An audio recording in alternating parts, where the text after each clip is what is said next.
லூக்கா 15:7 சொல்லப்பட்டிருக்குது. மனம் திரும்ப அவசியம் இல்லாத 99 நீதிமான்களை குறித்து சந்தோஷம் உண்டாயிருக்கிறதை பார்க்கிலும் மனம் திரும்புகிற ஒரே பாவி நிமித்தம் பரலோகத்தில் மிகுந்த சந்தோஷம் உண்டாயிருக்கும் என்று உங்களுக்கு சொல்கிறேன்.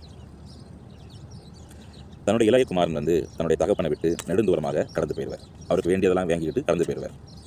அங்கே போய் அவர் விரும்புகிற பிரகாரமாக அவருடைய வாழ்க்கையை அமைத்துக் கொள்வார். அக்கிரமமும் மீறுதலும் அது நிமித்தமாக அவர்கிட்ட இருந்த எல்லாத்தையுமே இழந்துருவார். லாஸ்ட்டில் சாப்பாடுறதுக்கே வழி இல்லாத ஒரு சூழ்நிலை, மாட்டுக்கு கொடுக்குற தவிடு கூட கிடைக்காத ஒரு சிச்சுவேஷன். அப்போ தான் நினைப்பார், என்னுடைய தகப்பன்ட்டு போனால் வேலைக்காரனுக்கு கொடுக்குற உணவு கூட எனக்கு தருவார், அது நிமித்தமாகவாது நான் உயிரோடு இருந்துருவேங்கிற விதமாக திரும்பி வருவார். ஆனாலும் என்னை ஏற்றுக்கொள்வாரா என்கிற விதமான ஒரு சந்தேகத்தோட அந்த இளையகுமாரன் வருகிறத தூரத்தில் கண்ட தந்தை ஓடி போய் அவரை அரவணைத்து புது வஸ்திரம் தரித்து அவரை முழுமையாக ஏற்றுக்கொள்வார். நம்மளுடைய வாழ்க்கையிலுமே நம்ம வாழ்க்கை நம்முடைய தேவனை விட்டு நெடுதூரமாக பிரிக்கலாம். நம்மளுடைய பாவ அக்கிரமத்தின் மொத்தம் நம்மளை அன்பு செய்ய மாட்டார் என்கிற விதமான ஒரு சிச்சுவேஷனில் நம்முடைய இருதயம் இயங்கிக் கொண்டிருக்கலாம். நம்முடைய வாழ்க்கையில் நம்ம எல்லாமே இழந்த ஒரு சிச்சுவேஷன், எல்லாராலும் ஒதுக்கப்பட்ட ஒரு சூழ்நிலைகளை இருக்கலாம்.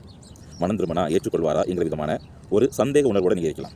இளையகுமாரனை தன்னுடைய தகப்பன் எப்படி அரவணைத்து ஏற்றுக்கொண்டாரோ அதே மாதிரி நீங்கள் மனம் திரும்ப ஏதுவாக இருந்தால் நம்முடைய தகப்பன் ஏற்றுக்கொள்ள வல்லமை உள்ளவராக இருக்கிறார். மனம் திரும்ப நம்ம ஏதுவாக இருக்கும் பட்சத்தில் நம்மை குறித்து பரலோக ராஜ்யம் சந்தோஷப்படுமா. அதனால் நான் திரும்ப ஏற்றுக்கொள்வாரா, என்ன செய்யட்டுங்கிற விதமாலாம் யோசிக்காங்க. கருத்துக்குள்ளே இந்த நாட்களில் மனம் திரும்புங்க. அவர் உங்களை ஏற்றுக்கொள்வார், அரவணைப்பார்.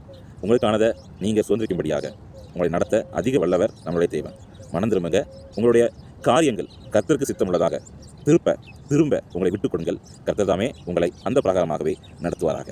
ஆமென்.